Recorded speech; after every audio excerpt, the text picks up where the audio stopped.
சென்னை 5/2/2026. கூத்தாடி. கதை எண் 1856. 33 வருடங்கள் ஆகிறது. அது ஒன்றும் மறக்க முடியாமல் எல்லாம் ஞாபகத்தில் இல்லை. மறந்துதான் ஞாபகத்தில் இருக்கிறது. எனக்கு அமைந்த எல்லா ஆசிரியர்களும் அற்புதமானவர்கள். இன்றைக்கு நான் படித்த பொன்மொழி என்னை இப்படி சொல்ல வைத்தது. என்னுடைய ஆசிரியர்கள் எல்லோரும் அப்படி இருந்ததால் தான் எக்ஸாக்ட்லி நான் இப்படி இருக்க முடிகிறது. வாழ்க்கை வரைந்த ஓவியம் தானே அவர்கள், நான், நீங்கள் எல்லாம். நாடகம் போடுவதென்றால் ஒரே சந்தோஷம். 6ஆம் வகுப்பு பி பிரிவு வகுப்பறையை பயன்படுத்த அனுமதி கொடுத்திருந்தார் தமிழாசிரியர் பாலுசாமி. அவருக்கு தலைமை ஆசிரியர் அனுமதி கொடுத்திருந்தார். இன்றைக்கு எழுதுவதற்கான விதை அன்றைக்குத்தான் விழுந்திருக்க வேண்டும். நாங்கள் ஒரு 10 பேர் இருப்போம். அது பள்ளி இறுதி ஆண்டை நெருங்கும் வயது. எல்லோரும் மதிப்பெண் முக்கியம் என்று சொல்லும் பொழுது நாங்கள் அரிதாரம் பூச ஆசைப்பட்டோம். வில்லுப்பாட்டு பாடி அமர்க்கலப்படுத்தினோம்.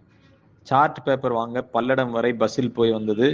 இன்றைக்கு லீடர் படத்துக்கு ஜார்ஜியா போய் அவுட்டோர் ஷூட்டிங் எடுத்த அளவு சந்தோஷத்தை அன்றே கொடுத்தது.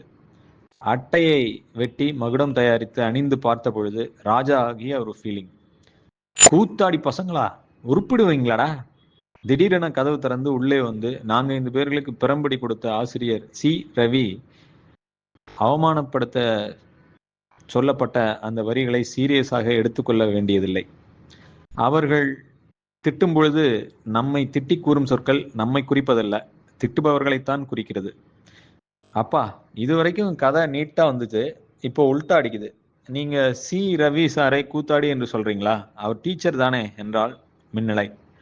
நான் சொல்லலாமா? ஜே மைக் ஃபீல்ஸ் என்கிற அமெரிக்க ப்ரொஃபஷனல் லைஃப் கோச் சொல்கிறார். People don't see you as you are. They see you as they are. This is why things aren't personal. The more we take things personally, the more we suffer. Have self-dignity, respect and boundaries. But don't give your life perceptions to people who don't even understand themselves.